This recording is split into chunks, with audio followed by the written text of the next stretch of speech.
Yes, we are live now. Hello friends, this is Imanshi and welcome to Let's Learn. सभी को good evening, नमस्कार, राम राम, सत श्री अकाल, अस्सलाम वालेकुम, what do you feel connected with. Start करेंगे आज का सेशन 30 आउट ऑफ 30 की जो सीरीज है बाल विकास यानी CDP child development and pedagogy की। वाह वाह निशा, वाह वाह, सादर प्रणाम। अभी मैंने निशा को बोला था कि वॉइस मैंने बंद की हुई है, उसको चेक कर लेना, म्यूट पे है। निशा ने कहा हाँ कर लिया, और अभी मुझे पीछे से आवाज़ आ रही है, पता नहीं आप लोगों को आई होगी या नहीं। तो खैर ये सब तो चलता रहता है। अब आते हैं और 30 क्वेश्चंस हम सॉल्व करेंगे। मेरी तबीयत एकदम डाउन है, मतलब एनर्जी पता नहीं, मैंने अभी इसको ये बोला है कि अगर मैं फेंट हो जाऊँ तो भैया लेके चले जाना, ये स्ट्रीम ऑफ कर देना यहाँ से, है ना। खैर ऐसा कुछ नहीं होने वाला है, बट हाँ बहुत एक एनर्जी डाउन सी है। तो स्टार्ट करते हैं, समझते हैं कहानी क्या है। 30 क्वेश्चन हम लोग करने वाले हैं, लेकिन ये सीन होने के बाद एकदम एनर्जी भर गई है मेरे अंदर। देखिएगा, तो आधी चीज़ें दिमाग से होती हैं, आधी चीज़ें साइकोलॉजिकल होती हैं लाइफ में। हमें लगता है कि बहुत अरे बड़ी दिक्कत आ रही है ना। खैर आइए, लाइक शेयर सब्सक्राइब करने के बाद आपको PDF में हंसो 15 मिनट हंस लो, आ जाओ यहाँ सबको दिखाओ कितना हंस रही हो तुम। देखो टेलीग्राम चैनल पे आपको ये PDF मिल जाएगी, 2 PDF पेंडिंग है, वो भी मिल जाएंगी। और 9 बजे हम डेली मिल रहे हैं। ये CTET के बैचेस हैं जो पेपर 1 पेपर 2 और मिक्स्ड, मतलब पेपर 1+2 करियर ऐप पर, वो डाउनलोड करके आप चाहें तो एनरोल कर सकते हैं। चलिए खैर, वहाँ मैं CDP आपके साथ डील करती हूँ शाम में 6 बजे। चलिए पहले ही क्वेश्चन से शुरुआत करते हैं। थोड़ा सा ध्यान से जवाब देना है ताकि हमें ये पता लग सके कि भाई अंडरस्टैंडिंग है कितनी। पोल आपके सामने आएगा, 30 क्वेश्चंस का सेट रहेगा, है ना। नए पुराने हर तरह के क्वेश्चंस आपके सामने रहेंगे। ध्यान से जवाब दीजिएगा, इसमें गलती होने की संभावना ज़्यादा है, और गलत ही जवाब दे रहे हैं, मैं देख रही हूँ 57% लोग। चलिए देखते हैं। Match the following, list A है यानी कॉलम A है और कॉलम B है। किस बारे में है? Match the items about components and description of creative thinking in list 1 and 2, यानी रचनात्मक चिंतन के घटकों और विवरण के बारे में आपको जो आइटम्स कह लीजिए यहाँ पे, या फिर जो सूची है, सूची 1 सूची 2, दोनों को मैच करना है कि रचनात्मक चिंतन के बारे में, क्रिएटिव थिंकिंग के बारे में कौन सा एक सही है, बताइएगा। तो पहला ऑप्शन है फ्लुएंसी। हमें पता है, ये मैंने आपको एकदम शॉर्ट ट्रिक बताई हुई है साल से। FFOE, फफोई बोल देते हैं हम इसको, FFOE, ये 4 जो है ये एलिमेंट्स हैं, JP गिलफर्ड ने दिए थे। किसके एलिमेंट्स हैं, किसके तत्व हैं? ये क्रिएटिव थिंकिंग के तत्व हैं, यानी रचनात्मक चिंतन के तत्व हैं, ठीक है ना। इसमें क्या है? Fluency, flexibility, F for fluency, F for flexibility, O for originality, E for elaboration. ये निमोनिक है, एक शॉर्ट फॉर्म है जिससे आप याद रख सकते हैं। अब इनको मैच करना है कि फ्लुएंसी का मतलब क्या होता है, फ्लेक्सिबिलिटी का मतलब क्या होता है। इस पर मैंने बहुत पहले एक वीडियो बनाया हुआ है, कई साल पहले, वो आप चेक कर सकते हैं कि ये एलिमेंट्स ऑफ क्रिएटिविटी पे एक क्वेश्चन मैं कई बार से देख रही हूँ CTET में आ रहा है, तो उसके लिए एक मुश्किल क्वेश्चन आपके सामने तैयार किया गया है ताकि आप सॉल्व कर पाए। 41% लोग सही जवाब पे पहुंच पा रहे हैं। फ्लुएंसी का मतलब ही होता है धारा प्रवाहिता, यानी प्रवाह से, यानी धारा बह रही है किसकी? विचारों की। तो आइडियाज आपके दिमाग में बहुत सारे आते हैं, ये क्रिएटिविटी की निशानी है। तो फ्लुएंसी बोले तो शिफ्टिंग नहीं, जनरेटिंग न्यू आइडियाज, नए नए आइडियाज आपके दिमाग में आते हैं, इसको फ्लुएंसी कहते हैं। क्रिएटिविटी क्या है? कुछ नया क्रिएट करना, कुछ ओरिजिनल क्रिएट करना, है ना। तो फ्लुएंसी का मतलब, प्रवाह का मतलब है यहाँ पे नए विचार उत्पन्न करने की क्षमता को। धारा प्रवाहिता यानी प्रवाह में बह रहे हैं विचार, इतने विचार आ रहे हैं आपके पास किसी एक प्रॉब्लम के सॉल्यूशन के या कुछ नया बनाने के लिए। बात तो सही है। तो फर्स्ट का D सिर्फ या तो B ऑप्शन में है या फिर हमारा यहाँ B और D ऑप्शन में है। ये तो पहले हट गए दोनों ऑप्शंस, क्योंकि फर्स्ट के साथ A तो जाएगा ही नहीं, क्योंकि ये कंसीविंग समथिंग न्यू, ये एक डिफरेंट चीज है। कंसीविंग समथिंग न्यू का मतलब होता है कुछ नया बनाना, कुछ नया सोचना, वो है ओरिजिनलिटी, मौलिकता, कुछ डिफरेंट सोचना, कॉपी नहीं करना। तो ये तो थर्ड के साथ A जाएगा, और थर्ड के साथ A कहाँ है? हमें दिख रहा है, यहाँ पे दिख रहा है, तो इसका मतलब यही सही है। फिर भी हमें सेकंड ऑप्शन चेक करेंगे भाई। फ्लेक्सिबिलिटी होती है लचीलापन, एक आइडिया काम ना करे दूसरे पे शिफ्ट हो जाओ, है ना। तो फ्लेक्सिबिलिटी है शिफ्टिंग पर्सपेक्टिव इजीली, यानी परिप्रेक्ष्य को आसानी से बदलना लचीलापन कहलाता है, कि एक चीज पे अटके नहीं हुए हैं, रिजिड नहीं है। अगर एक चीज काम नहीं करेगी दूसरे आइडिया पे जाएंगे। तो फ्लेक्सिबिलिटी जुड़ गई, शिफ्टिंग पर्सपेक्टिव इजीली। ओरिजिनलिटी पहले से ही है, कुछ नया सोचने को ही मौलिकता कहते हैं, कॉपी करना तो नहीं है। इलैबोरेशन क्या है? इलैबोरेशन, अब लास्ट एक ही ऑप्शन बचा है, बिल्डिंग ऑन अदर्स आइडिया। विस्तार का मतलब ही है जो आपके पास आइडिया है उसको और इलैबोरेट करना, उसको और विस्तार में जानना और कुछ नया क्रिएट कर देना, ये इलैबोरेशन है। और ये चारों मैच हो रहे हैं D ऑप्शन में, और ये आपके 4 एलिमेंट्स भी हैं क्रिएटिविटी के। इस पे डी फॉर धोखा, बहुत बढ़िया इनके गुप्ता। चलिए आ जाइए, तो D option is the right answer. Question number second देखेंगे, डिस्कवरी, नए क्वेश्चन हैं कुछ, ध्यान से पढ़िएगा। Discovery learning is an approach categorised under the area, यानी खोज अधिगम किस क्षेत्र के अंतर्गत वर्गीकृत एक दृष्टिकोण है। डिस्कवरी लर्निंग क्या है, स्पाइरल करिकुलम की जो बात करता है उसी के बारे में है, ठीक है ना। अगर डिस्कवरी लर्निंग की बात करें, यानी बच्चा जहां डिस्कवर करे, जहां बच्चा इंडिपेंडेंट है, बच्चा एक्टिव है, और जहां बच्चा एक्टिव है वो ऑप्शन या वो मेथड जो है वो बेस्ट है। जहां बच्चा सक्रिय है, जहां बच्चा डिस्कवर करेगा, बच्चा क्या करेगा, एक्सप्लोर करेगा। और ये किसने दिया था, याद कीजिए, ब्रूनर ने। डिस्कवरी लर्निंग की बात जेरोम ब्रूनर करते हैं, है ना। एज सच हम डायरेक्ट आपके सिलेबस में नहीं पढ़ते हैं ब्रूनर को, बट मैं कर लेती हूँ डिस्कस एक चैप्टर में, ठीक है ना। तो ब्रूनर की अगर मैं बात करूं, जेरोम ब्रूनर की, ब्रूनर, ठीक है जी, तो जेरोम ब्रूनर की अगर मैं बात करूं तो discovery learning is an approach categorised under the area of, खोज अधिगम किसके अंतर्गत आता है। तो जेरोम ब्रूनर कॉग्निटिविज्म की बात करते हैं, यानी संज्ञान, दिमाग की बात करते हैं। स्पाइरल करिकुलम के प्रीवियस नॉलेज से नई नॉलेज को जोड़ करके पढ़ाओ। एक क्लास से दूसरी क्लास में चीजें जुड़ी हुई होती हैं, इसी को वर्तुलाकार पाठ्यचर्या या स्पाइरल करिकुलम कहते हैं कि प्रीवियस नॉलेज पे नई नॉलेज बिल्ड हो, है ना। वो कंस्ट्रक्टिविस्ट कहे जाते हैं, मतलब हाँ वो रचना पे या बच्चे को एक्टिव रखने पे फोकस रखते हैं, लेकिन कैसे कंस्ट्रक्शन पे, दिमाग, कॉग्निटिव कंस्ट्रक्टिविस्ट कहते हैं हम उनको, है ना। क्या कहते हैं, संज्ञानात्मक रचनावाद कहेंगे। सोशल कंस्ट्रक्टिविस्ट तो वाइगॉस्की हैं, आपको पता है कि वो समाज में, ग्रुप में जब बच्चे सीख रहे होंगे। रेडिकल कंस्ट्रक्टिविस्ट कौन है, प्याजे हैं, जो ये कहेंगे नहीं, रेडिकली बच्चे की एक्टिविटी होल सोलली ज्यादा जिम्मेदार है, बच्चे की एक्टिविटी ज्यादा महत्वपूर्ण है समाज से, ये प्याजे कह रहे हैं। इंडिविजुअल कंस्ट्रक्टर्स की बात एज सच हम नहीं करते हैं, सिलेबस में भी नहीं है और ना ही बनता है। तो संज्ञानात्मक रचनावाद है जिसकी बात ब्रूनर करते हैं, जिसके अंदर खोज अधिगम आता है कि बच्चे डिस्कवर करें, खुद से खोज करें, एक्सप्लोर करें, अन्वेषण करें और जान सकें। तो इसको कॉग्निटिव कंस्ट्रक्टिविज्म कहते हैं, क्योंकि इसमें ब्रूनर की बात होती है, डिस्कवरी लर्निंग उन्होंने दी है, और वो कॉग्निटिविस्ट है एक तरह से, वो संज्ञान को, मानसिक प्रक्रिया, थिंकिंग, रीजनिंग, प्रॉब्लम सॉल्विंग, इन सब पे फोकस करते हैं। तो A option is the right answer. ये ऐसा क्वेश्चन है जो बिल्कुल ऐसा नहीं है कि आउट ऑफ सिलेबस है, पूछा नहीं गया, इसका मतलब ये नहीं है कि घुमा फिरा के नहीं पूछा जा सकता, क्योंकि कुछ क्वेश्चंस ऐसे भी हम करके चलेंगे जिसमें थोड़ा नए क्वेश्चंस को देख के सर में दर्द हो, क्योंकि अभी पेपर में इतना समय है कि थोड़े नए क्वेश्चंस को भी हम टैकल करें। अदरवाइज काम आपका सिर्फ प्रीवियस ईयर से भी चल जाएगा, है ना, लेकिन दोनों ही तरह के क्वेश्चंस हम करते हुए चलेंगे। अकॉर्डिंग टू वाइगॉस्की, यानी वाइगॉस्की के अनुसार, अ student is provided with scaffolding, एक स्टूडेंट को मचान दी गई, टेम्परेरी हेल्प दी गई, अस्थायी मदद, टू मास्टर द टास्क, ताकि वो एक टास्क को, एक क्वेश्चन को कंप्लीट कर सके, उसको हेल्प दी गई। Later if the student is able to complete the task again after removing the scaffolding, अब बाद में बच्चा खुद से उस टास्क को कंप्लीट करने के लायक बन गया है, अगर कोई मदद ना दे तब भी। यानी पहली बार जब वो क्वेश्चन को सॉल्व कर रहा था, मान लीजिए, या जहां उसको दिक्कत हो रही थी, अटक रहा था, तो उसको मदद दे दी गई, एक स्टेप सॉल्व करके टीचर ने दिखा दिया या समझा दिया उस क्वेश्चन में, फिर वो वैसे बहुत सारे क्वेश्चन खुद से सॉल्व कर पाएगा बिना मदद के। या शुरुआत में जब आपको साइकिल चलाना सिखाया जाता है, पीछे से पकड़ते हैं पेरेंट्स, एक टाइम के बाद जब आप सीख जाते हैं तो आपको पकड़ने की जरूरत नहीं होती, ठीक है, बात ठीक है।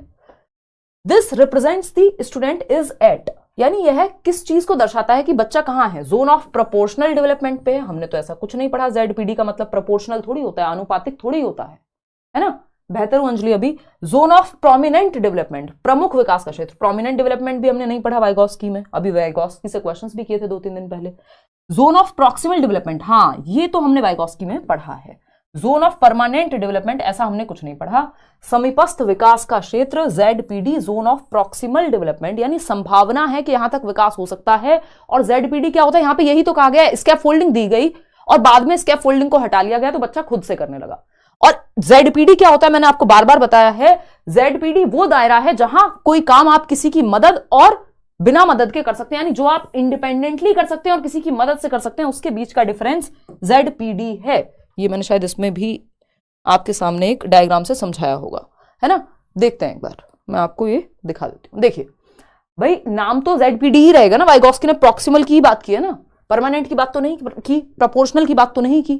तो जोन ऑफ प्रॉक्सिमल डेवलपमेंट की जब हम बात कर रहे हैं, एक दायरा है जो बच्चा खुद से कर सकता है, एक दायरा है जिसमें मदद की जरूरत होगी और फिर वो खुद से करना सीख जाएगा, यानी यहां तक के विकास की संभावना उसकी है, इसके बाहर वो नहीं कर पाएगा।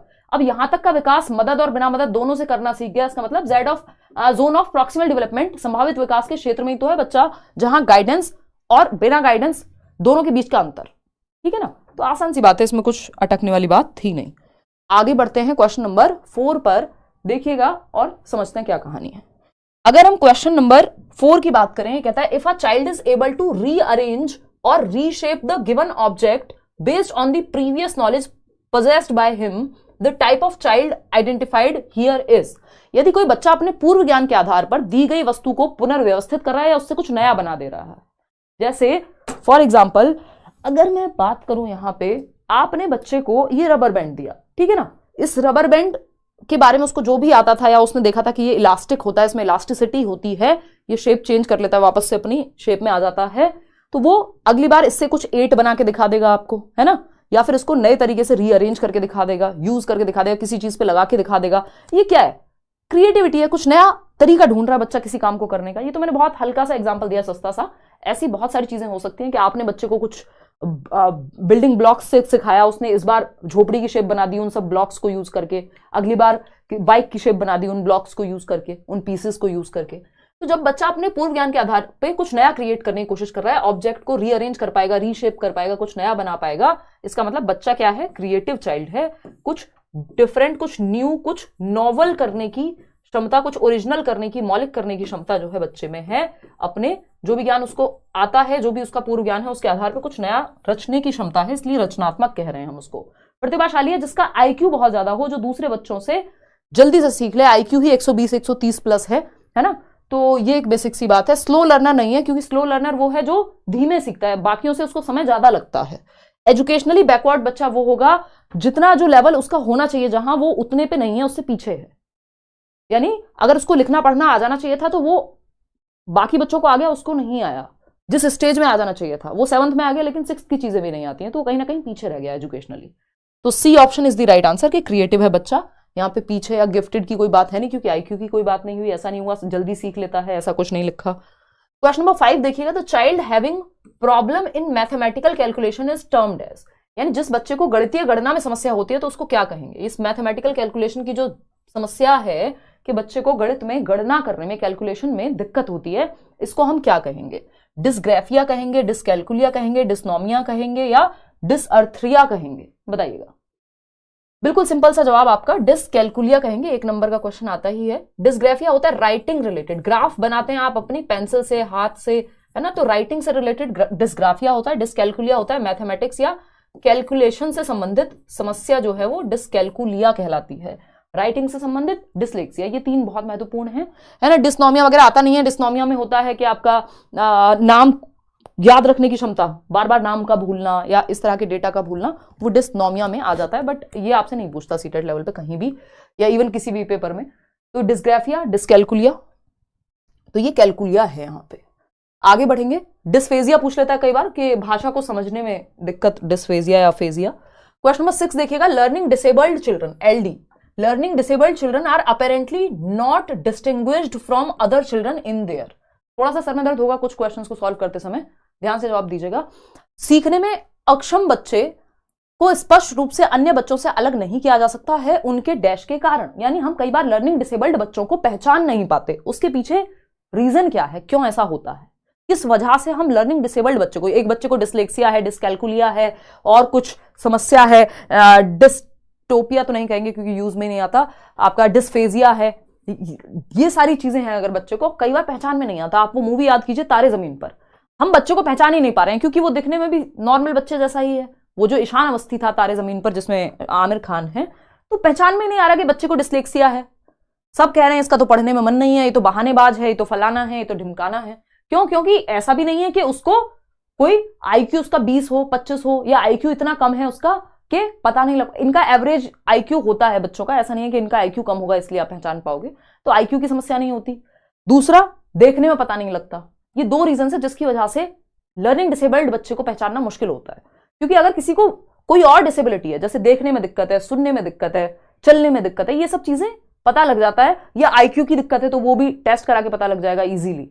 लेकिन डिसलेक्सिया वाले बच्चे कई बार, या उसकी एक्टिविटीज से पता लग जाएगा, लेकिन डिसलेक्सिया वाले बच्चे या लर्निंग डिसेबिलिटी वाले बच्चे जो हैं, चाहे वो डिसकैलकुलिया हो, डिसलेक्सिया हो, इन सबको पहचानने में सबसे बड़ी दिक्कत यही आती है, एक तो नॉर्मल बच्चों के जैसे ही दिख रहे हैं और दूसरा आईक्यू भी एवरेज आईक्यू होता है।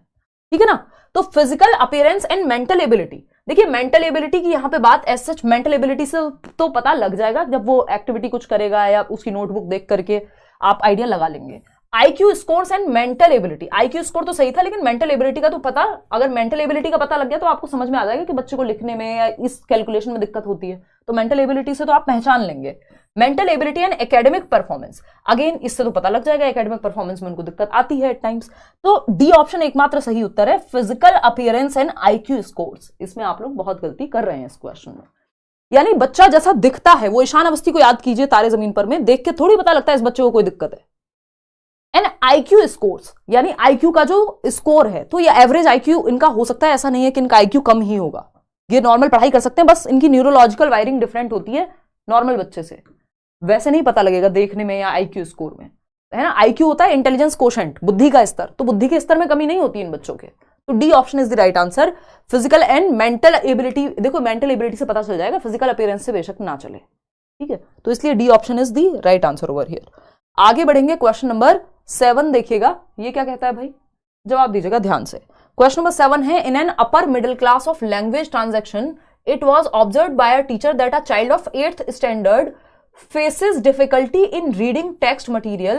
Here the type of evaluation helps to tolerate the weakness in teaching learning process is, यानी भाषा के लेन देन के उच्च मध्यम वर्ग में, यानी मिडिल क्लास से मतलब यहाँ पे मिडिल स्कूल क्लासरूम की बात हो रही है, यानी एलिमेंट्री क्लास की बात हो रही है, मिडिल क्लास का मतलब यहाँ पे ये है ना, तो 8th क्लास का बच्चा है, उसको 8th क्लास के बच्चे को डिफिकल्टी है मटीरियल को पढ़ने में।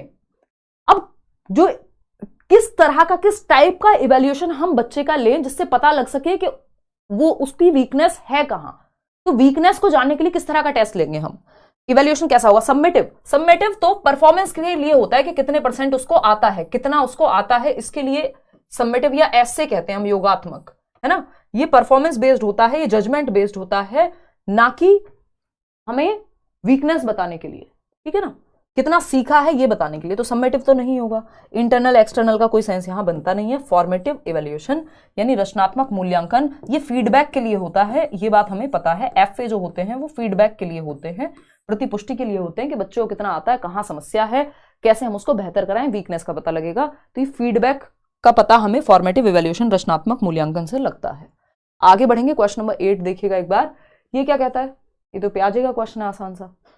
ये क्वेश्चन कहता है, one of the main characteristics of pre operational thought according to Jean पियाजे, पूर्व संक्रियात्मक अवस्था, जिसको हम 2 से 7 वर्ष की अवस्था कहते हैं पियाजे की स्टेज में, SPCF, ये 4 आपके स्टेजेस हैं पियाजे के, सेंसरी मोटर जन्म से 2, प्री ऑपरेशनल 2 से 7, 7 से 11 कॉन्क्रीट ऑपरेशनल, 11 एंड अबव जो है आपका वो फॉर्मल ऑपरेशनल, ठीक है, ये 4 स्टेजेस हैं। ये निमोनिक है, हमने बहुत साल पहले बनाया था, आजकल बहुत सारी लोकल बुक्स भी इसको यूज करती है, यानी अलग अलग स्टेट्स में लोग जो है जो बुक लिखते हैं, और बहुत सारे टीचर्स भी ये यूज करते हैं, बट इनिशियली ये ओरिजिनली सबसे, अगर आप पुराने वीडियोस भी देखेंगे आज से 4-5 साल पहले के भी, तो ये बहुत पहले का निमोनिक है जो क्रिएट किया था हमने। मेरा ये तरीका है निमोनिक के थ्रू डिस्कस करने का, चीज़ें याद रहती हैं आसानी से, है ना, टेक्निक है निमोनिक बेसिकली, ये टेक्निक मैंने ईजाद नहीं की है, बट ये निमोनिक्स मैं बहुत बार बनाती हूँ ताकि आपको याद रहें चीज़, तो आप भी ये अपने पढ़ाई लिखाई में यूज करिएगा, ठीक है।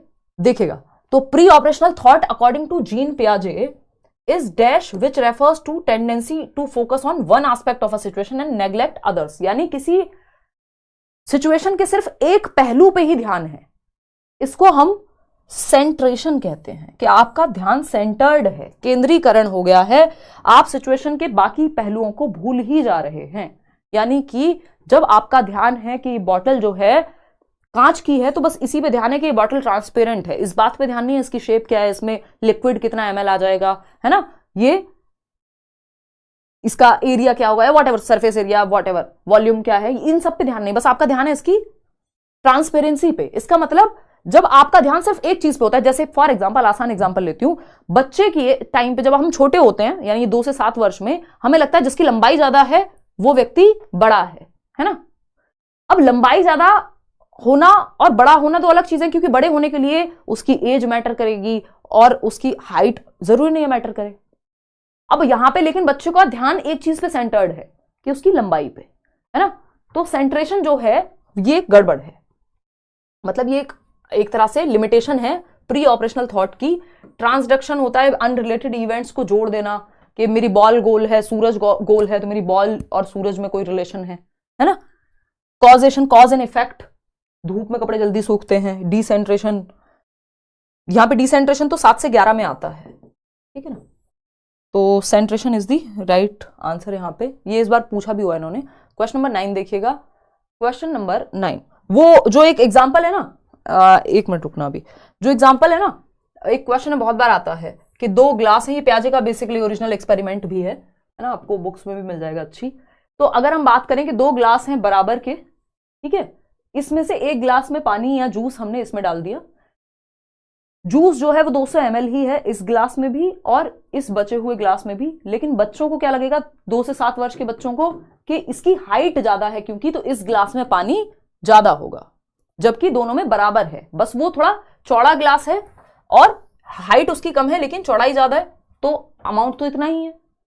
क्योंकि बच्चे का ध्यान सेंटर्ड है, सेंट्रेशन की वजह से वो रिवर्स नहीं कर पाता थॉट को, इसलिए रिवर्सिबिलिटी नहीं आती। 7 से 11 में रिवर्सिबिलिटी आती है, इरिवर्सिबल थॉट होता है यहां पे। क्यों? क्योंकि बच्चे का जो है सेंट्रेशन हो जाता है।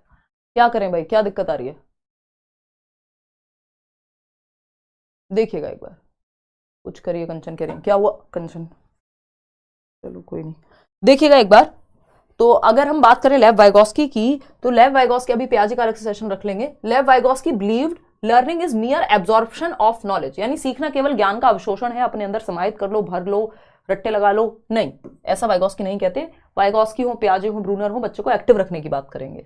Learner is a controlled response to rewards, यानी शिक्षार्थी को रिवॉर्ड दे करके हम उसके रिस्पॉन्स को कंट्रोल कर सकते हैं, जबकि रिवॉर्ड और पनिशमेंट की बात ना पियाजे करेंगे ना वाइगोस्की करेंगे। नॉलेज कैन बी, वो बच्चे को एक्टिव रखने की बात करेंगे। Knowledge can be transmitted from the teacher to the students in a passive manner, बच्चा पैसिव निष्क्रिय नहीं हो सकता, पाप हो जाएगा, बच्चे को एक्टिव रहना है। कंस्ट्रक्टिविज्म, रचनावाद, जो पियाजे और वाइगोस्की जिसको मानते हैं, सोशियो कंस्ट्रक्टिविस्ट हैं वाइगोस्की और रेडिकल कंस्ट्रक्टिविस्ट हैं पियाजे, कॉग्निटिव कंस्ट्रक्टिविस्ट हैं ब्रूनर। तो ये लोग, कंस्ट्रक्टिविस्ट का मतलब ये रचनावादी, जो ज्ञान के रचना पे फोकस करेगा, सृजन पे फोकस करेगा, वो बच्चों को पैसिव नहीं रख सकता। नॉलेज इज को constructed in a zone of what the child can do independently and will support from others, यानी जेडपीडी के अंदर नॉलेज को कंस्ट्रक्ट किया जा सकता है एक्टिवली। ज्ञान का सृजन संभव है। तो बच्चा सिर्फ डी ऑप्शन में एक्टिव है, जो कि 93% लोग सही उत्तर दे भी रहे हैं। आगे बढ़ते हैं क्वेश्चन नंबर 10 पर। क्या कहता है भाई क्वेश्चन नंबर 10? ये कहता है, at which stage of Lawrence Kohlberg's moral development theory do individuals reason that human rights and justice is most important even if they go against the societal laws, यानी Kohlberg के नैतिक विकास सिद्धांत के किस चरण में व्यक्ति यह तर्क देते हैं कि मानवाधिकार और न्याय, जस्टिस जरूरी है, ह्यूमन राइट्स जरूरी है, चाहे वो आज के समाज के लॉज के अनुसार, यानी सामाजिक कानूनों को बेशक तोड़ दे कोई बात, लेकिन वो ह्यूमन राइट्स के यदि खिलाफ है तो वो गलत है। यानी आप नियमों से लड़ जाएंगे यदि आपको जो लगता है वो सही है उसके लिए।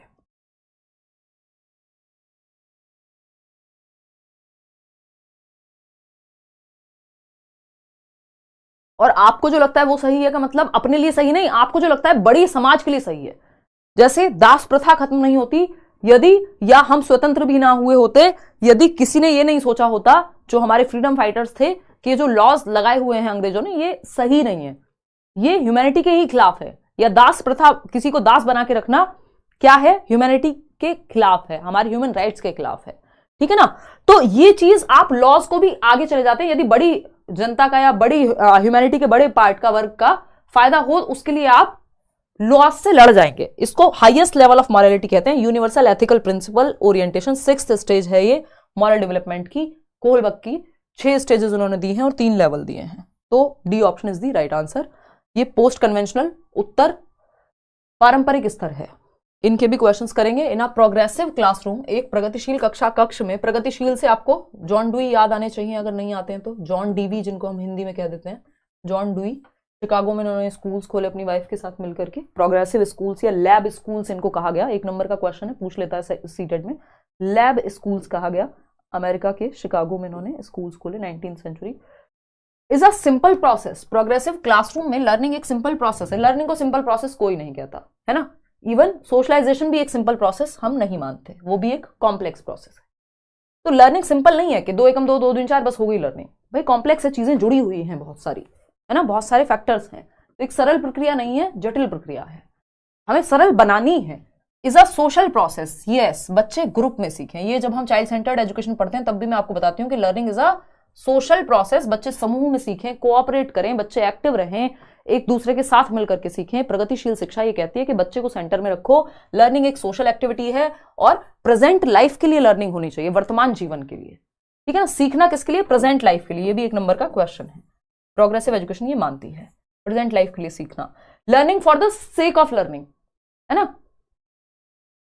Can take place only through formal instruction. बस रट्टे लगवा करके आप या फॉर्मल इंस्ट्रक्शन देकर नहीं भाई, आप स्कूल में भी सीख सकते हो, आप दुनिया जहान के किसी जगह पे सीख सकते हो, चलते फिरते सीख सकते हो किसी से। जरूरी थोड़ी सिर्फ फॉर्मल इंस्ट्रक्शन यानी स्कूल में बुला करके ही होती है या कॉलेजेस में ही होती है लर्निंग।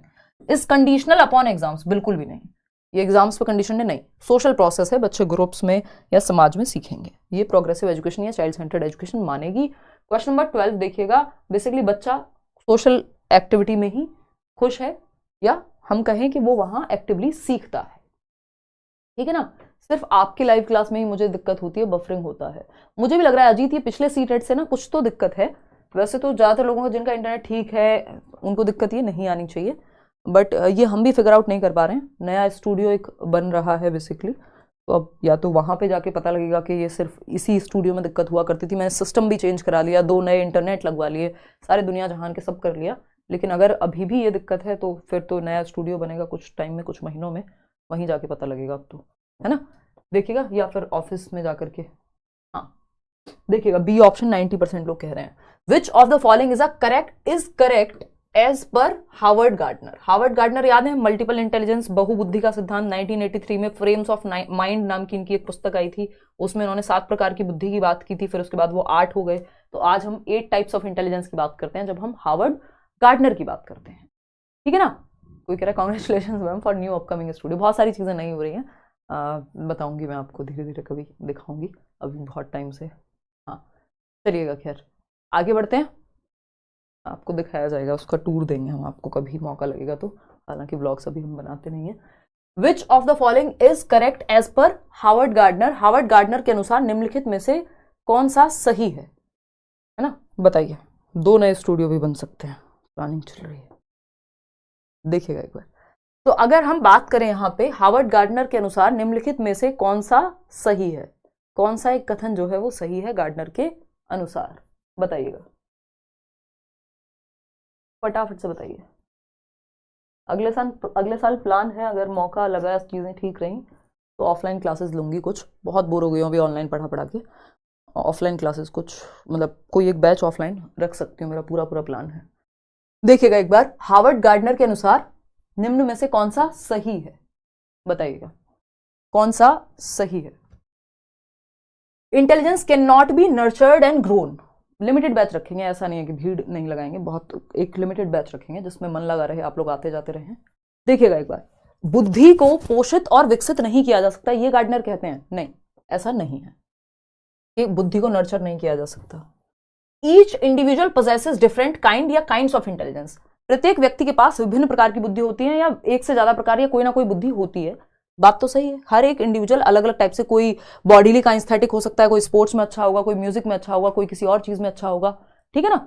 ये सारी चीजें हाँ दिल्ली में रखेंगे, बता देंगे अगले साल जब भी होगा ऑफलाइन क्लास। अभी प्रॉपर वो पूरा चीजें चल रही हैं, प्रोसेस है बैकग्राउंड में।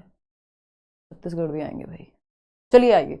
अगर हम बात करें 89% लोग कह रहे हैं कि each individual possesses different kind और काइंड्स ऑफ इंटेलिजेंस। प्रत्येक व्यक्ति के पास विभिन्न प्रकार की बुद्धि होती है, ये गार्डनर कहते हैं। 8 प्रकार की तो उन्होंने बुद्धि की बात भी की है। आईक्यू की, intelligence quotient is a successful predictor, नहीं, ये आईक्यू के खिलाफ है, बुद्धि लब्धि के खिलाफ है। People belonging to certain class are more intelligent, ये ऐसा नहीं कहते कि भाई आप अमेरिकन हैं तो ज्यादा इंटेलिजेंट होंगे, ऐसा नहीं है। हम भी आएंगे पढ़ने, बहुत बढ़िया जी, सही है। उस टाइम पे बताएंगे कोई प्लान आपको। देखिएगा B option is the right answer. Question number 13 देखिएगा। क्वेश्चन नंबर 13 क्या कहता है भाई? क्वेश्चन नंबर 13 अभी नहीं हो रहा है, अभी कम से कम 3 से 6 महीने लग जाएंगे। At the primary level national education policy 2020 proposes dash as the medium of instruction across the nation. यानी प्राथमिक स्तर पर राष्ट्रीय शिक्षा नीति 2020 पूरे देश में शिक्षा के माध्यम के रूप में डैश का प्रस्ताव करती है। बताइएगा एक बार, राष्ट्रीय शिक्षा नीति किस भाषा में पढ़ाने की बात करेगी? भाई मदर टंग। पहले भी एनसीएफ भी यही कह रहा था, कोठारी आयोग भी यही कह रहा था, 3 लैंग्वेज फॉर्मूला भी यही कहता है, यानी मातृभाषा में पढ़ाइए आप बच्चे को, सिंपल बात है, ठीक है ना। तो ये और मल्टीलिंगुअलिज्म जो है, बहुभाषित भाषावाद, वो भी इसी बात को सपोर्ट करता है कि बच्चे को मातृभाषा में पढ़ाया जाए और फिर मल्टीपल लैंग्वेज हम सिखा सकते हैं। Flexible sitting arrangement, learners working in groups are characteristics of a. बैठने की लचीली व्यवस्था, यानी आज बच्चा जो फर्स्ट सीट पे बैठा है कल रोटेट होके, रोटेशन वाला सिस्टम है या फ्लेक्सिबल है, ऐसे सर्कल बना करके बैठ सकते हैं बच्चे, या रोटेशन चलता रहता है क्लासरूम में, ज्यादातर स्कूल्स में होता भी है। बच्चे ग्रुप में काम कर रहे हैं, यानी बच्चे एक्टिव हैं। ये कहाँ की दिक्कत है? बिहेवियरिस्टिक क्लासरूम है? नहीं, व्यवहारवाद में तो बच्चे कहाँ एक्टिव हैं, वो तो बेचारा पैसिव रेसिपिएंट है। सोशियो कंस्ट्रक्टिविस्ट क्लासरूम है वाइगॉस्की वाली, क्योंकि बच्चे ग्रुप में भी काम कर रहे हैं और फ्लेक्सिबल सीटिंग अरेंजमेंट है, बच्चे एक्टिव भी हैं और ग्रुप में भी काम कर रहे हैं। टीचर सेंट्रिक नहीं है, चाइल्ड सेंट्रिक है। अगर सोशियो कंस्ट्रक्टिविस्ट नहीं लिखा होता, सामाजिक रचनावादी, तो यहाँ पे हम चाइल्ड सेंटर्ड भी लिख सकते थे। बाल केंद्रित शिक्षा भी अगर ऑप्शन में होता टीचर सेंटर्ड की जगह तो भी सही था, और दोनों लिखे होते तो दोनों सही हो जाते, सोशियो कंस्ट्रक्टिविस्ट भी और चाइल्ड सेंटर्ड भी। टेक्स्ट बुक सेंटर्ड नहीं है, ये बच्चा केंद्र में है यहाँ पे, बाकी सारी चीजें सेकेंडरी हैं। आगे बढ़ेंगे, क्वेश्चन नंबर 15 देखिएगा। क्वेश्चन नंबर 15 क्या कहता है भाई? देखिए फटाफट से, क्वेश्चन नंबर 15 क्या कहता है, देखिए।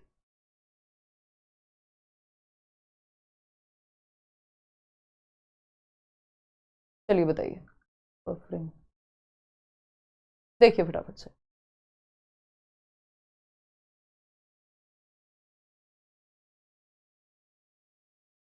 अच्छा जी, ऑल द बेस्ट जिनका WB टेट है। देखिए जवाब दीजिए फटाफट से। ए ऑप्शन कह रहे हैं 35% लोग।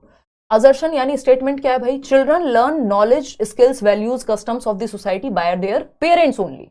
यानी सोशलाइजेशन, यहां तक की डेफिनेशन क्या बताती है कि सामाजिकरण की डेफिनेशन है सोशलाइजेशन की। चिल्ड्रन लर्न नॉलेज यानी बच्चे ज्ञान, कौशल, मूल्य, जो धारणाएं चल रही हैं समाज में, वो सब एक्वायर करते हैं किस प्रक्रिया के थ्रू? सोशलाइजेशन की प्रक्रिया के थ्रू। बट इन्होंने कहा बाय पेरेंट्स ओनली। क्यों भाई? पेरेंट्स से भी करेंगे, स्कूल से भी करेंगे, दोस्तों से भी करेंगे, रिश्तेदारों से भी करेंगे, मंदिर से भी करेंगे, चर्च से भी करेंगे, जहां भी वो जा रहे हैं सब जगह से सामाजिकरण हो रहा है, सिर्फ पेरेंट्स से थोड़ी। पेरेंट्स या फैमिली जो है प्राइमरी सोर्स ऑफ सोशलाइजेशन है, प्राइमरी एजेंट है, बाकी लोग सेकेंडरी हैं, स्कूल वगैरह। लेकिन ऐसा थोड़ी सिर्फ पेरेंट्स से ही समाज के नियम कायदे कानून तौर तरीके सीखते हैं। हम मास मीडिया से, मूवीज से भी सीख रहे हैं चीजें, 70 जगह से सीख रहे हैं, दोस्तों से भी सीख रहे हैं, स्कूल से भी सीख रहे हैं। तो ये बात तो गलत हो गई, फॉल्स हो गई। इसका रीजन क्या दिया इन लोगों ने? रीजन दिया है socialization of children is a simple and linear process. देखिए सामाजिकरण लीनियर नहीं होता, कॉम्प्लेक्स प्रोसेस होती है। ऐसा नहीं है कि हम इसको लीनियर कह दें, स्ट्रेट लाइन कह दें, नहीं। स्ट्रेट लाइन ना लर्निंग है, ना डेवलपमेंट है, ना सोशलाइजेशन है। कोई भी प्रोसेस एक सिंपल सीधी रेखा में नहीं हो सकती, आगे पीछे जाती है, जीवन पर्यंत चलती है, लाइफ लॉन्ग प्रोसेस है सोशलाइजेशन भी, जन्म से मृत्यु तक। और आगे पीछे बहुत सारे नियम कायदे कानून, कॉम्प्लेक्स है जो सामाजिकरण है, तो सीधा नहीं है। तो both A and R are true कहां से लग रहे हैं आप? तो दोनों ही फॉल्स है भाई, हैं? दोनों ही फॉल्स हैं। D option is the right answer. कितने लोग जवाब दे रहे हैं डी ऑप्शन में? दिखाओ एक बार। 33% लोग सिर्फ। क्यों गलत जवाब दे रहे हो भाई इतने आसान सवाल में भी, हैं? चलिए खैर आगे बढ़ते हैं नेक्स्ट क्वेश्चन पे। ए और आर दोनों ही गलत हैं। क्वेश्चन नंबर 16 देखिएगा, ये क्या कहता है भाई? Children in dash stage understand object permanence but do not realize that actions can be reversed and their judgments are based on immediate appearance of things। ध्यान से पढ़िएगा। डैश अवस्था में बच्चे वस्तु स्थायित्व को समझते हैं, यानी वस्तु स्थायित्व आ गया। वस्तु स्थायित्व कब आ जाता है? सेंसरी मोटर स्टेज में ही आ जाता है ना।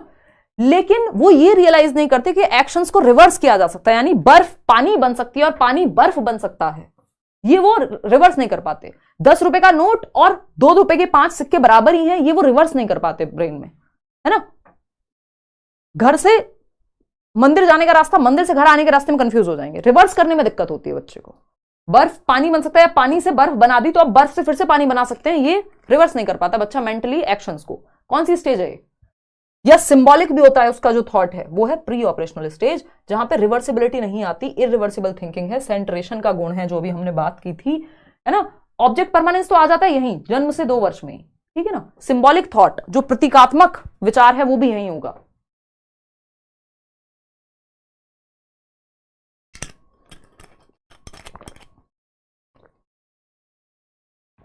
ठीक है अंकित चौहान, धन्यवाद। देखिएगा कॉन्क्रीट ऑपरेशनल 7 से 11, यहां पे तो रिवर्सिबिलिटी आ जाती है। फॉर्मल ऑपरेशनल तो और एब्स्ट्रैक्ट थिंकिंग भी आ जाएगी, लॉजिक यहां आ जाएगा। तो B option is the right answer. आगे बढ़ेंगे, क्वेश्चन नंबर 17 देखिएगा। क्वेश्चन नंबर 17 क्या कहता है भाई? ये कहता है for children who are in pre operational stage teachers should, यानी वो बच्चे जो 2 से 7 वर्ष की आयु के हैं उनके लिए टीचर्स को क्या करना चाहिए? बताइए एक बार, क्या दिक्कत आ रही है उपासना? फटाफट से जवाब दीजिए लाइक शेयर करते हुए। जो बच्चे पूर्व संक्रियात्मक अवस्था, पूर्व संक्रियात्मक यानी 2 से 7, प्याजे की सेकंड अवस्था है SPCF, पूर्व संक्रियात्मक मतलब प्री ऑपरेशनल, ये सेकंड स्टेज। तो टीचर्स को क्या करना चाहिए? Use concrete props and lot of audio visual materials, यानी ढेर सारी मूर्त सामग्री, जैसे टॉयज हो सकते हैं, ब्लॉक्स हो सकते हैं, यानी ऐसी चीजें जिनको वो छू सके बच्चा, जिनके साथ वो खेल सके या कोई एक्टिविटी कर सके। बिल्कुल सही बात है। और क्या करे? ऑडियो विजुअल मटेरियल, क्योंकि बच्चा अभी छोटा है, 2 से 7 वर्ष की उम्र में है। बात तो सही है, फिर भी देख लेते हैं। Depict hierarchical relationships through complex diagram. अभी इतना लॉजिक नहीं आया उसमें कि आप हायरार्किकल रिलेशनशिप्स को कॉम्प्लेक्स डायग्राम के थ्रू समझाएं। एब्स्ट्रैक्ट प्रॉब्लम तो 11 साल के बाद देनी है। गिव अपॉर्चुनिटीज टू, और ये कॉम्प्लेक्स डायग्राम्स भी 11 साल के बाद, जो लास्ट स्टेज है फॉर्मल ऑपरेशनल में। Give opportunities to solve problems that require hypothetical thinking. ये हाइपोथेटिकल थिंकिंग भी 11 साल के बाद आती है। तो सिर्फ एक ही ऑप्शन बचता है, मूर्त सामग्री और ढेर सारे दृश्य सामग्री के अवसर देना। छोटे बच्चों के लिए, 2 से 7 के बच्चों के लिए आपको पता भी है, उनको कविताओं के थ्रू, ऑडियो विजुअल सामग्री, कोई पिक्चर के थ्रू, चार्ट के थ्रू, है ना, हाव भाव के थ्रू, खिलौनों के थ्रू, इनके थ्रू सिखाया जाता है, क्योंकि उनकी एज उसी समय मतलब उस समय सिंबॉलिक थॉट के थ्रू ही सीखने की है। एक्टिवली वो सीख जाएंगे मूर्त सामग्री से, कॉन्क्रीट मटेरियल से। क्वेश्चन नंबर 18 देखिएगा, स्टूडेंट्स फेलियर, उनको कहो एक पेन के बारे में सोचो और पेन दिखा दो, तो पेन दिखाना उनके लिए ज्यादा समझ आसानी रहेगी सीखने में। तो उनको चीजें दिखानी होती है, कॉन्क्रीट मटेरियल दिखाना होता है। बॉटल के बारे में बात कर रहे हो तो बॉटल दिखा दो बच्चों के लिए, तो एक कॉन्क्रीट मटेरियल है। क्वेश्चन नंबर 18 देखिएगा, students failure can be minimalized by implementing a curriculum which is dash, यानी डैश पाठ्यचर्या लागू करके छात्रों की असफलता को कम किया जा सकता है। यानी किस तरह का करिकुलम हम लागू करें जिससे बच्चों की गलतियां कम हो, फेलियर कम हो। Connected to their social context, बच्चों के सामाजिक संदर्भ से जुड़ी हुई सामग्री। बिल्कुल सही बात है, जो जीवन से जुड़ा हुआ है वो बेस्ट है, सोशल लर्निंग बेस्ट है ना। बच्चा एक्टिव होगा क्योंकि जिस समाज से, जिस संस्कृति से, जिस जीवन से आ रहा है, वो उसकी रियल लाइफ से जुड़ा हुआ चीजें क्लासरूम में भी पा रहा है या पढ़ रहा है या कनेक्ट कर पा रहा है। तो सामाजिक संदर्भ जिस उसकी रियल लाइफ से जोड़ दो। हाईली चैलेंजिंग या ज्यादा कॉम्प्लेक्स हो जाएगा तो बच्चा समझ ही नहीं पाएगा, सर के ऊपर से निकल जाएंगी चीजें, इररेलेवेंट होंगी, एवरीडे लाइफ से जुड़ी हुई ही नहीं है, तो जो मेरे जीवन से ही नहीं जुड़ा, जिसका मुझे पता ही नहीं है कुछ, उसको सीखने में दिक्कत होगी। एब्स्ट्रैक्ट टू सिंपल नहीं, सिंपल टू एब्स्ट्रैक्ट जाते हैं। एब्स्ट्रैक्ट कॉम्प्लेक्स होता है, सिंपल टू कॉम्प्लेक्स जाया जाता है, ना कि कॉम्प्लेक्स टू सिंपल। यानी सरल से जटिल जाते हैं, जटिल से सरल नहीं जाते। और एब्स्ट्रैक्ट यानी अमूर्त हमेशा जटिल होता है। तो A option is the only right answer. Question number 19 देखिएगा, फॉर मीनिंगफुल लर्निंग, अर्थपूर्ण अधिगम, कौन करता है इसकी बात? रचनावाद, पियाजे, वाइगोस्की, ब्रूनर। जीवन से जोड़ दो तो मीनिंगफुल हो जाएंगी चीजें, रियल लाइफ से जोड़ो, सोशल एक्टिविटी से जोड़ो। तो सार्थक सीखने के लिए क्या महत्वपूर्ण है? डेवलप कॉम्पिटिटिव कल्चर, एक दूसरे का गला काट दो, I mean cut throat competition. तुम्हें शर्मा जी के बेटे से आगे निकलना है, वर्मा जी की बेटी से आगे निकलना है, एक दूसरे से कॉम्पिटिशन कर दो बच्चे का, नहीं, ये एकदम खराब तरीका सिखाने का है ना। सैडली हम ऐसी रियलिटी में रहते हैं दुनिया की जहां यही होता आया है, यही हम देखते हैं, बस कॉम्पीट करते रहो एक दूसरे से, अपना जीवन कॉम्पिटिशन में निकाल दो बस। लेकिन सही तरीका क्या है? बच्चा खुद से, हर व्यक्ति में अपनी कुछ क्षमताएं हैं, कुछ स्ट्रेंथ्स हैं और कुछ वीकनेसेस हैं, वो खुद में कैसे बेहतर कर सकता है, इस बात पे फोकस करना चाहिए, है ना। वो सही तरीका है। तो कॉम्पिटिटिव कल्चर का इथॉस बनाना कि नहीं गला काट प्रतिस्पर्धा, वो एकदम खराब तरीका है। तो ये सही नहीं होगा। मीनिंगफुल लर्निंग एटलीस्ट इससे नहीं होगी, रट्टाफिकेशन होगी, मशीन बन जाएगा बच्चा, लेकिन रॉबोट बन सकता है, लेकिन अर्थपूर्ण अधिगम जब होगा जब उसके इंटरेस्ट के अनुसार, उसके जीवन से जोड़ करके आप सिखाएंगे। Give space to children's views and experiences, ये बात बिल्कुल सही है। जब आप बच्चे के अनुभवों को शामिल कर रहे हैं, उसके विचारों को शामिल कर रहे हैं, उसकी रुचियों को शामिल कर रहे हैं, तो वो जीवन से जोड़ करके सार्थक अधिगम कर पाएगा। मीनिंगफुल लर्निंग जो उसके जीवन से जुड़ी हुई होगी, जिसका कोई मतलब होगा उसके लिए, जिसका कोई मीनिंग होगा। सिर्फ डिस्कनेक्टेड चंक्स में आप इंफॉर्मेशन नहीं दे सकते, कनेक्टेड चंक्स में देनी है, यानी जोड़ करके।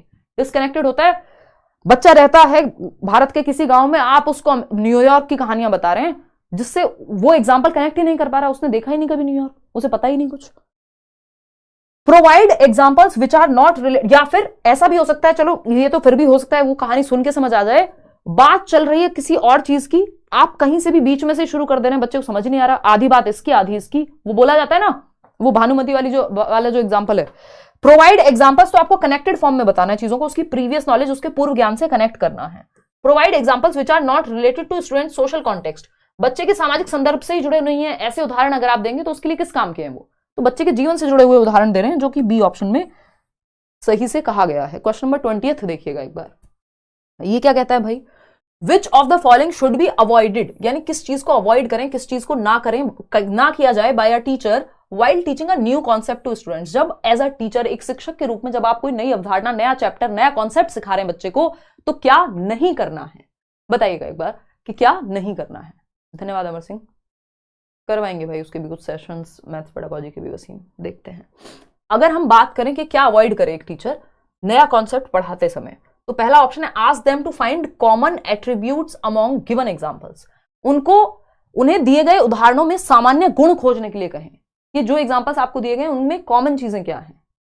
या फिर present non examples related to the concept, यानी कि जो एग्जांपल आप नॉन एग्जांपल भी दें एग्जांपल के साथ, इस पे भी आएंगे। Present the complex concept first, नहीं सिंपल टू कॉम्प्लेक्स जाते हैं, पहले सरल से जटिल की ओर जाते हैं, जटिल अवधारणा से, जटिल कॉन्सेप्ट से सरल की ओर नहीं जाया जाता। Relate the new content with previous knowledge, देखिए नॉन एग्जांपल भी आप दे सकते हैं, कॉमन एट्रीब्यूट्स भी फाइंड करने को कह सकते हैं, लेकिन सबसे बेहतर क्या है यहां पे, सबसे बेहतर ये है, लेकिन हमसे सबसे बेहतर पूछा ही नहीं था, उन्होंने पूछा था क्या ना करें। तो एक ही ऑप्शन है कि present the complex concept first, पहले मुश्किल चीज लाओ और बाद में आसान, जबकि आसान से मुश्किल की तरफ, नोन टू अननोन, ज्ञात से अज्ञात की ओर लेकर के जाना है। तो सी ऑप्शन ही गलत है, और जो गलत है वही सही है, क्योंकि पूछा ही गलत था हमसे। क्वेश्चन नंबर 21 देखिएगा क्या कहता है भाई 21, after answering the questions based on recall of specific information a student is reflecting on what cues helped her, by doing so the student is developing dash. विशिष्ट जानकारी की याद के आधार पर, यानी एक स्पेसिफिक इंफॉर्मेशन, एक रिकॉल, मान लीजिए कोई फोन नंबर ही है ना, रिकॉल कोई स्पेसिफिक इंफॉर्मेशन का एक स्टूडेंट रिफ्लेक्ट कर रहा है कि on what cues helped her, यानी कोई चीज याद करने में, समझने में आपको किस चीज ने मदद की थी, इस बात पे रिफ्लेक्ट करना क्या कहलाएगा। द स्टूडेंट इज डेवलपिंग, जब देखो ध्यान दो यहां पे ये रिकॉल पे ध्यान नहीं देना कि वो जब याद कर रहा है कोई इंफॉर्मेशन कि अच्छा ऐसा हुआ था जब हिस्ट्री में तो ये हुआ था, अच्छा ये मुझे याद कैसे रहा, जब वो रिफ्लेक्ट करे अपने ही ज्ञान पे, ये वर्ड याद रख लो रिफ्लेक्ट, इसका मतलब रिफ्लेक्ट करना, रिव्यू करना, प्लान करना, मैनेज करना, ये कहां आता है, मेटाकॉग्निशन में। यानी बच्चा प्रकाश डाल रहा है अपने ही चिंतन पे, चिंतन कर रहा है, ही और she is aware about his और हर ओन थिंकिंग, बच्चा अपने ही विचारों के प्रति, अपने ही चिंतन प्रक्रिया के प्रति अवेयर है, जागरूक है, अपने ही चिंतन पे प्रकाश डाल रहा है। यार मैं वहां गया तो क्या मुझे ये काम करना चाहिए था, है ना, ये पेपर में मैं फेल हो गई, मैंने ऐसी क्या गलती की थी, तो आप रिफ्लेक्ट करेंगे, एनालिसिस करेंगे उसमें proper, metacognition, thinking about thinking, planning, reviewing, reflection, reflecting, ये सब चीजें आ जाती हैं। डिलेड इमिटेशन तो आपके प्याजे की स्टेज में आता है, जन्म से 2 वर्ष में, है ना, ये अपने आप में एक अलग कहानी है, वहां समझेंगे, ओवर जस्टिफिकेशन का कुछ बनता नहीं है।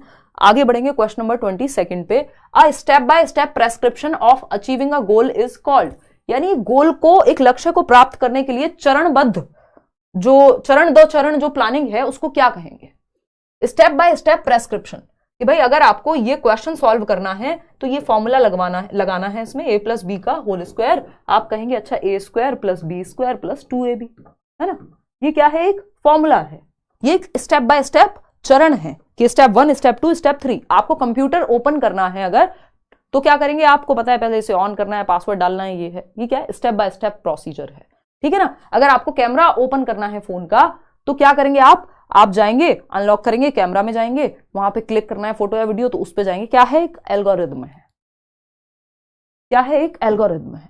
आपको अपना यूट्यूब पे अकाउंट बनाना है या आपको एक फेसबुक अकाउंट पे भी जाना है, तो क्या करेंगे, आप उसमें भी एक पासवर्ड डालेंगे, एक एल्गोरिथम है प्रॉपर जो आपसे स्टेप बाय स्टेप सॉल्यूशन, मतलब स्टेप बाय स्टेप फॉलो करने को कहेगा। तो जो स्टेप बाय स्टेप कोई भी एक सिस्टम होता है उसको हम एल्गोरिथम कहते हैं। सिंपल सी बात है, गणित में भी यूज होता है और भी बहुत सारी चीजों में, टेक्नोलॉजी में भी यूज होता है। ह्यूरिस्टिक होते हैं फंडे, फंडे बोले तो शॉर्टकट्स, कि इस काम को ऐसे किया जा सकता है, अच्छा रिमोट वर्क नहीं कर रहा, एक काम करो ऐसे ऐसे कर लेते हैं, क्यों, क्योंकि एक्सपीरियंस है कि ऐसे करने पे चल जाता है, कुछ और खराब हो गया जुगाड़ लगा लेते हैं। तो ह्यूरिस्टिक्स फंडे होते हैं आपके, जो बहुत एक्सपीरियंस के आधार पे आपके पास होते हैं, जरूरी नहीं है ये स्टेप बाय स्टेप हो।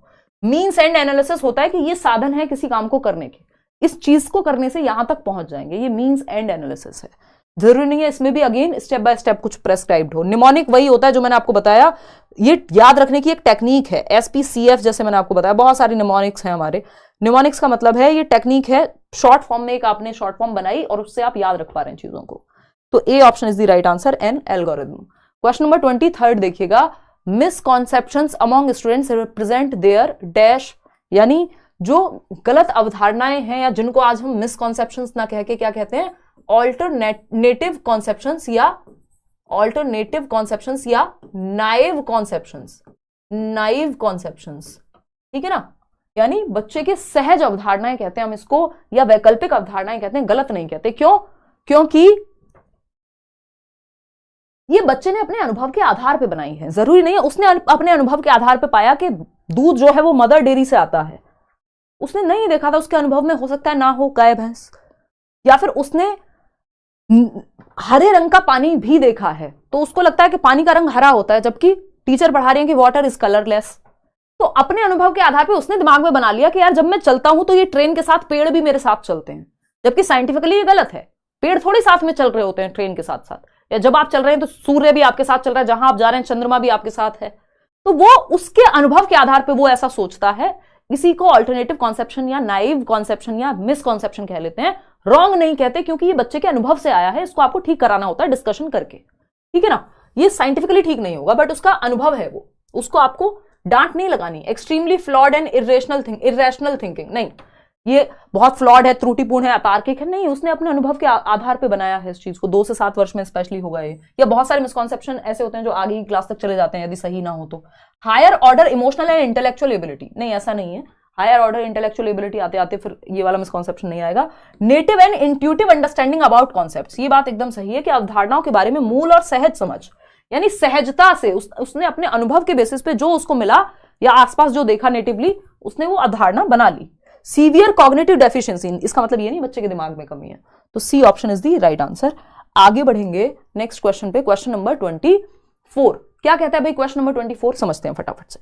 अगर हम बात करें which of the following is likely to cause pride among students, बहुत इंपॉर्टेंट है, ध्यान से जवाब दीजिएगा। निम्नलिखित में से किससे छात्रों में गर्व होने की संभावना है, या गर्व की भावना किस एक ऑप्शन से आएगी बच्चों में। प्राइड, एक होता है शेम, शर्म की भावना, दूसरा है गर्व की भावना। शर्म की भावना कहां से आ सकती है, फेल हो गया मैं, है ना, या कुछ और टीचर ने डांट दिया गलती करने पे, तो वहां शर्म की भावना आ सकती है।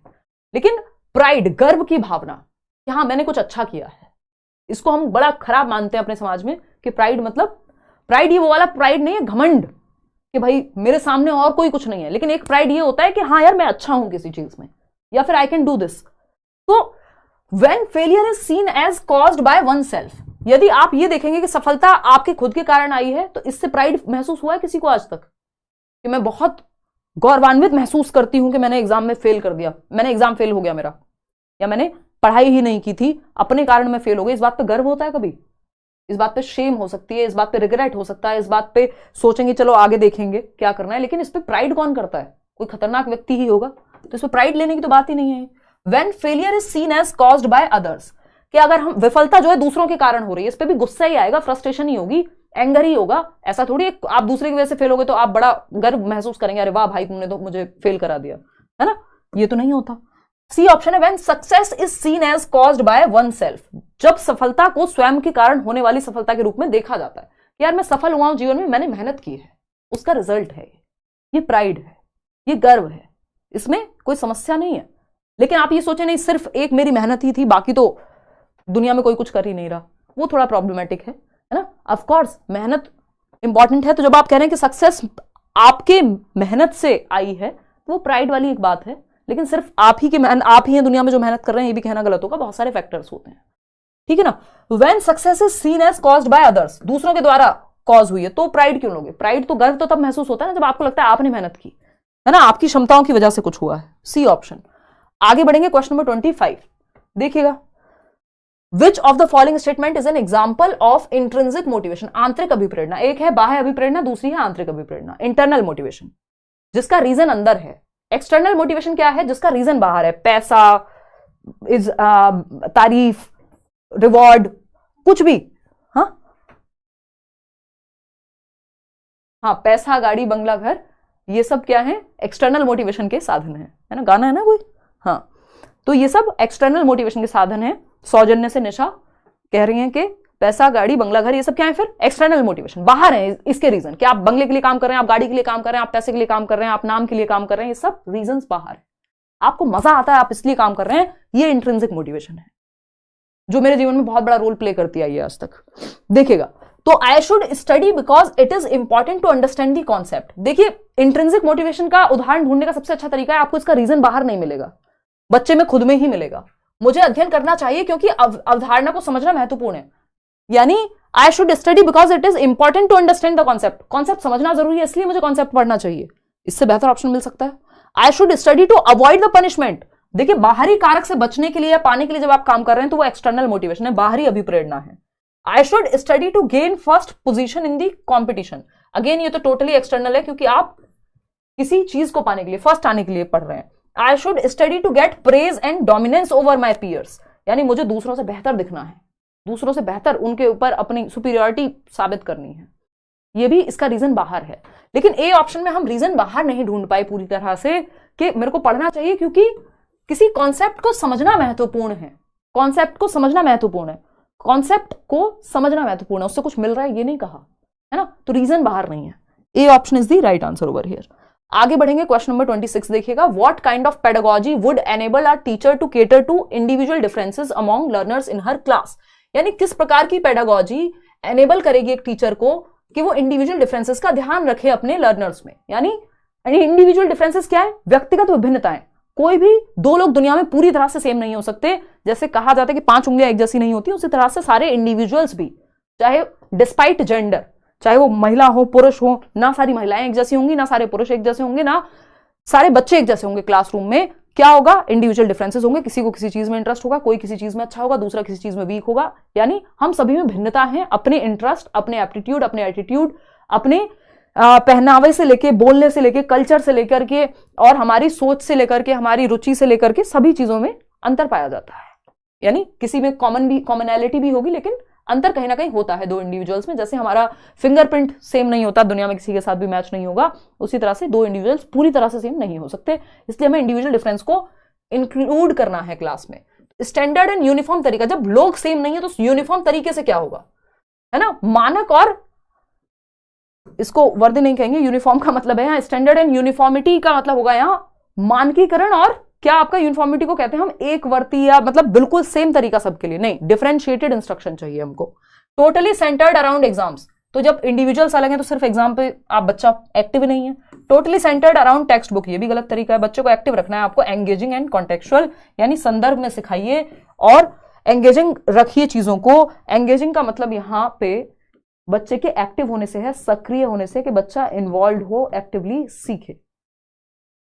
तो D option is the only right option over here, इसलिए यही बन जाता है आंसर। क्वेश्चन नंबर 27 देखिएगा, फटाफट से जवाब दीजिएगा। क्या कहता है भाई ये? The aim of assessment according to NEP, national education policy के अनुसार आकलन का, या मूल्यांकन नहीं कहेंगे, मूल्यांकन का ही पार्ट होता है आकलन। असेसमेंट लिखा हुआ है तो आकलन, अगर इवेल्युएशन लिखा होता तो हम कहते हैं मूल्यांकन। तो आकलन का उद्देश्य क्या होता है? हम अभी आप पोल में जवाब दे रहे हैं, क्यों दे रहे हैं? इसका क्या उद्देश्य है? रोट मेमोराइजेशन, कितने रट्टे लगाए हैं ये जानना, तो रटंत विद्या चलंत नहीं, रट्टे के साथ हम नहीं जाएंगे। मेजरिंग रिप्रोडक्शन एंड रिकॉल, कितने रट्टे लगाए, अगेन रिकॉल, 2 एकम 2, 2 दूनी 4, या कौन सा कॉन्सेप्ट कितना याद है आपको ये जानना नहीं। To support children in the process of learning, yes, बच्चे को एक्टिव रखना है, जो बच्चे के भले की तरफ लेके जाए, वो ऑप्शन बेस्ट है पेडागोजी में। To arrive at parameters to compare children across the country, बच्चों को बच्चों से कंपेयर नहीं करना, बच्चे की खुद की परफॉर्मेंस से आप कंपेयर कर सकते हो। तो ये सी ऑप्शन यहां पे सही है कि नेशनल एजुकेशन पॉलिसी ये कह रही है कि असेस करना इसलिए जरूरी है कि हम ये जान पाए कि बच्चे को मदद की, सपोर्ट की जरूरत कहां है। या पोल में जब जवाब देते हैं तो मुझे पता लगेगा कि इस क्वेश्चन को अच्छे से समझने की जरूरत है, क्योंकि इसमें आप दिक्कत ले रहे हैं। इंक्लूजन मीन्स, समावेशन का क्या मतलब है? Next question, inclusive education 5 number का टॉपिक है। Embracing all students irrespective of their social identities, इस बात पे बिना ध्यान दिए कि किस सामाजिक पहचान से, किस परिवार से बच्चा आ रहा है, आप इंडिविजुअल डिफरेंसेस का ध्यान रख रहे हैं। ऐसे ही ये क्लास लगाकर इंट्रिंसिक मोटिवेशन मिलता है। बहुत बढ़िया दीक्षा। तो सभी छात्रों को उनकी सामाजिक पहचान की परवाह किए बिना गले लगाना। देखिए यहाँ पे एम्ब्रेस करने का मतलब, ये थोड़ा ट्रांसलेशन की गड़बड़ है बट आप समझ जाइएगा, गले लगाना एग्जैक्टली नहीं है, बट ये है कि सभी बच्चों को आप प्रोत्साहन दे रहे हैं, एम्ब्रेस कर रहे हैं उनके अंदर जो क्षमता है, बजाय कि वो कहां से आ रहे हैं, किस समाज से आ रहे हैं, किस जाति से आ रहे हैं, किस समूह से आ रहे हैं। हाँ, एजुकेशन फॉर ऑल ये फंडा है, ये टैगलाइन है इंक्लूसिव एजुकेशन की, ये इक्विटी आधारित है, समता आधारित है। ठीक है ना। अभी भी फीवर जैसा महसूस हो रहा है बट हम डिस्कस किए जा रहे हैं, मजा आ रहा है। क्यों? क्योंकि इंट्रिंसिक मोटिवेशन है। Ignoring the barriers that create undue effort and separation, यानी आप बैरियर्स को इग्नोर कर दें, उन बाधाओं की अनदेखी करना जो अनुचित प्रयास और अलगाव पैदा करते हैं। Ignoring the barriers that create undue effort and separation, हाँ ये भी बात ठीक है, कोई दिक्कत नहीं है इसमें भी। प्रमोशन ऑफ डिस्क्रिमिनेशन, नहीं नहीं नहीं, डिस्क्रिमिनेशन को आप भेदभाव को आप प्रमोट नहीं कर सकते। अनइक्वल अपॉर्चुनिटीज ऑफ पार्टिसिपेशन, नहीं, आपको इक्वल अपॉर्चुनिटी देनी है हर बच्चे को पार्टिसिपेट करने की। Ignoring the barriers that create undue effort and separation, उन बैरियर्स को इग्नोर नहीं कर सकते। देखो, इनको इग्नोर करना गलत होगा, बाधाओं को इग्नोर नहीं करना, उनको हटाना है, रिमूव करना है। रिमूविंग द बैरियर्स आता तो सही था। तो A option is the right answer, कि आपको एम्ब्रेस करना है, हर एक बच्चे को इंक्लूडेड फील कराना है ना। Separation, segregation is against the law of nature, inclusion better है, सेग्रीगेट नहीं करना, सेपरेट नहीं करना, अलग थलग नहीं करना बच्चे को। एक और क्वेश्चन आपका इंक्लूजन से ही, for successful inclusion of students belonging to diverse cultural backgrounds which of the following should be avoided by the teacher, यानी बच्चों को, विविध सांस्कृतिक पृष्ठभूमि से आने वाले बच्चों को सफल रूप से समावेशित करने के लिए, इंक्लूड करने के लिए क्लासरूम में किस बात से बचना है। पहला ऑप्शन है acknowledge and respect every student, तो ये तो करना है, इससे बचना क्यों है कि हर बच्चों को आप रिस्पेक्ट करें, इंक्लूडेड महसूस कराएं। Give priority to the experiences of dominant groups, यही इसी से बचना है कि वो ग्रुप, मान लीजिए कोई एक पर्टिकुलर जाति समूह उस क्षेत्र में ज्यादा है, उन बच्चों को ही आप महत्व दे रहे हैं क्योंकि उस क्षेत्र में वो या तो बच्चे अमीर हैं या उनकी जाति वहां पे ज्यादा लोग वही हैं। तो डोमिनेंट ग्रुप को आपको महत्व देना नहीं है, आपको डेप्राइव्ड ग्रुप्स को भी शामिल करना है, वंचित समूहों को भी शामिल करना है, हर बच्चे को शामिल करना है। तो इसी चीज को अवॉइड करना है कि आप किसी एक पे ही ध्यान दे रहे हैं। सिर्फ डाइवर्सिटी को इनकॉर्पोरेट करना, प्रैक्टिस करना कल्चरल सेंसिटिविटी की, कि आप हर एक संस्कृति के साथ क्या है, संवेदनशील है। जैसे मैं शुरू में आकर के हमारा डिस्कशन होता है कि गुड इवनिंग एवरीवन, या हम फिर उसके बाद जो भी हमारी पूरी एक लाइन रहती है कि सभी को गुड इवनिंग, नमस्कार, राम नाम, सत श्री अकाल, अस्सलाम वालेकुम, what do you feel connected with, ये क्या है, ये कल्चरल सेंसिटिविटी दिखाती है ना। देखिएगा, तो B option is the right answer नहीं है यहाँ पे, हाँ बी ही राइट है, क्योंकि ये ही गलत है और जो गलत है वही सही है, क्योंकि पूछा ही गलत है, क्योंकि अवॉइडेड लिखा हुआ था। क्वेश्चन नंबर 30th देखिएगा, एक क्वेश्चन इससे जरूर आता है। Dyslexia is primarily associated with difficulty in, dyslexia मुख्य रूप से किस कठिनाई से जुड़ा हुआ है। देखिए, मुख्य रूप लिखा हुआ है, ये इसलिए शामिल किया गया क्वेश्चन कि आप ये समझ पाए कि मेनली रिलेटेड टू, इसका मतलब डिसलेक्सिया से और भी प्रॉब्लम्स होती हैं या हो सकती हैं। तो dyslexia is mainly related to, 92% लोग सही जवाब दे रहे हैं, इसमें भी 8% लोग गलत जवाब दे रहे हैं। कैसे पॉसिबल है? ये तो नींद में भी कोई पूछे डिसलेक्सिया क्या होता है, आप कह देंगे, ईशान अवस्थी याद कर लेंगे, तारे जमीन पर वाला जो बच्चा था, कि भाई डिसलेक्सिया तो पठन संबंधी विकार है, रीडिंग डिसऑर्डर है। तो it is mainly related to reading, लेकिन ध्यान रखिएगा अगर रीडिंग ऑप्शन में ना हो, रीडिंग एंड राइटिंग दोनों हो ऑप्शन में, तो उसके साथ भी आप जा सकते हैं, क्योंकि डिसलेक्सिया इज प्रीमैरली, मुख्य रूप से रीडिंग से संबंधित है। लेकिन जो बच्चा पढ़ता गलत है, क्या वो सही लिखेगा? नहीं। तो अगर डिसलेक्सिया रहा तो लिखने और पढ़ने में दोनों में दिक्कत आ जाएगी बच्चे को। क्यों? क्योंकि अगर मैंने 100 को वॉज पढ़ा है, डिसलेक्सिया वाले बच्चे के साथ होता है ना, वो बी को डी पढ़ता है, 6 को 9 पढ़ता है ना, डॉग को गॉड, गॉड को डॉग पढ़ सकता है। तो जब वो 100 को वॉज पढ़ रहा है तो वो वॉज ही तो लिखेगा जब आप 100 बोलेंगे। तो लिखने और पढ़ने दोनों में दिक्कत आ सकती है, लेकिन प्राइमरीली मुख्य रूप से रीडिंग की डिसेबिलिटी है, ठीक है ना। सिंगिंग, थिंकिंग, वॉकिंग ये सब तो है ही नहीं। यहाँ पे आगे बढ़ेंगे भाई नेक्स्ट क्वेश्चन पे। क्वेश्चन नंबर 2 क्वेश्चन और हैं, वैसे तो 30 का ही सेट रहता है, बट 2 क्वेश्चन और एक्स्ट्रा हैं। Which of the following practice will be effective in ensuring inclusion of students with learning disabilities, वो बच्चे जिनको कोई भी अधिगम अक्षमता है, चाहे वो डिसलेक्सिया हो, डिसकैलकुलिया हो, कोई और समस्या हो, है ना, इनमें से कुछ भी अगर लर्निंग डिसेबिलिटी, उनको कैसे समावेशित महसूस कराएंगे आप। Allow only fixed mode of expression, यानी अभिव्यक्ति के केवल निश्चित तरीके, यानी यही 2 तरीके हैं, सबको लिख के ही बताना है अपनी बात को। तो जिसको लिखने में दिक्कत है, जिसको डिसग्राफिया है, डिसलेक्सिया है, तो वो तो गया काम से। तो आपको मल्टीपल वेज या फ्लेक्सिबल वेज, फिक्स्ड मोड नहीं, फ्लेक्सिबल मोड, लचीले तरीके।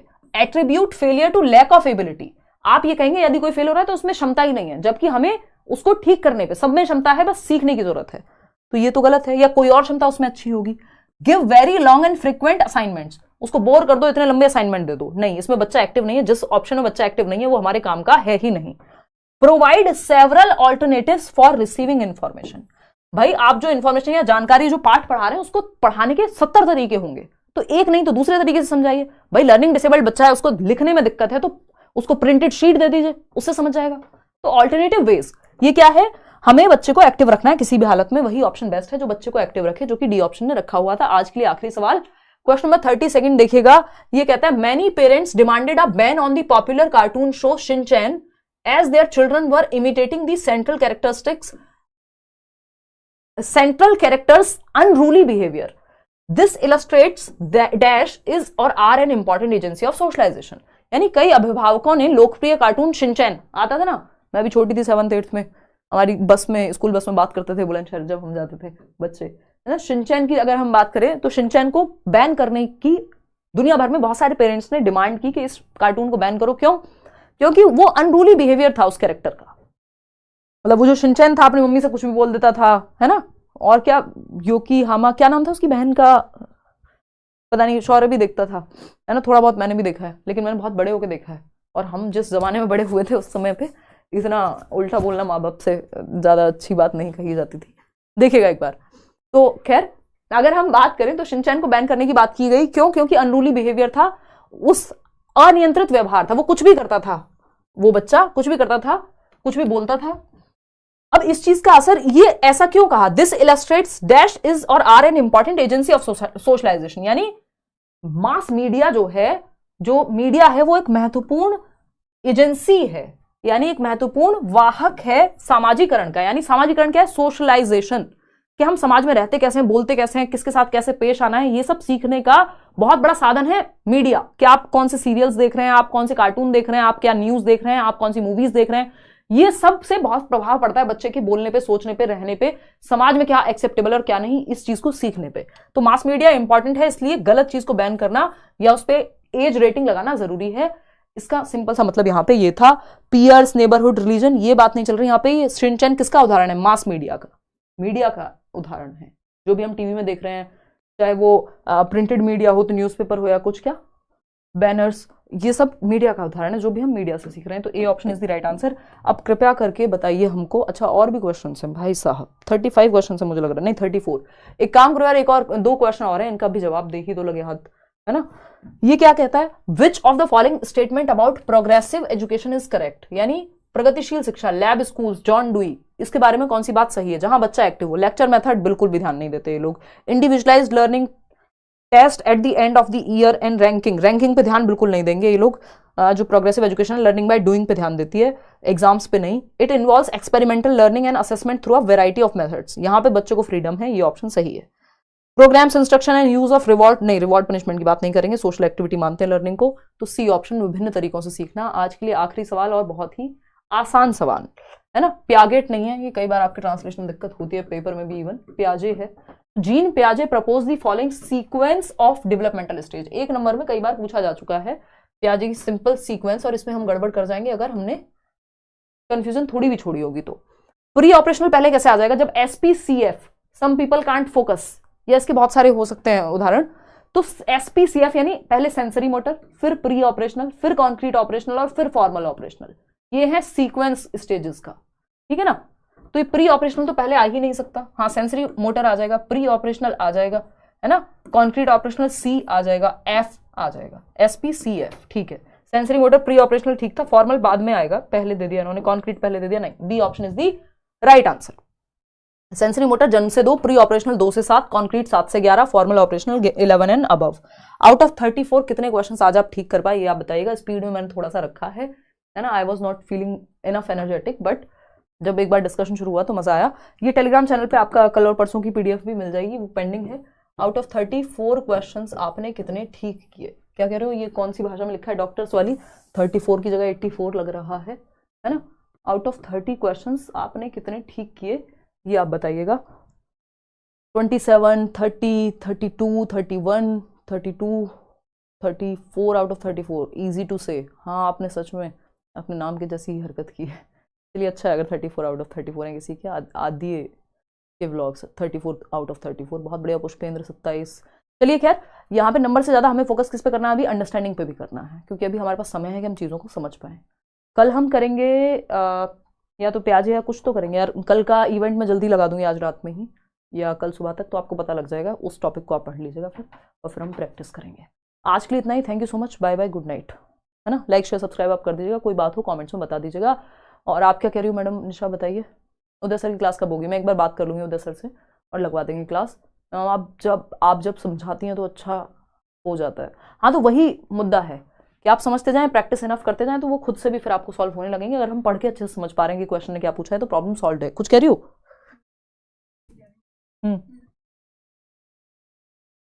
अच्छा वो छोड़ो, कोई नहीं, लाइक शेयर सब्सक्राइब आप कर दीजिएगा, वो मेरा दुख बता रही है। ठीक है, चलिए कोई नहीं, आज के लिए इतना ही रखते हैं। चलिए धन्यवाद, good night, bye bye. Okay bye, कल मिलते हैं 9 बजे रात को। हाँ, डेली क्लास टाइम भाई 9 बजे। और ये एटीट्यूड कौन कह रहा है? अरे हमारा चलता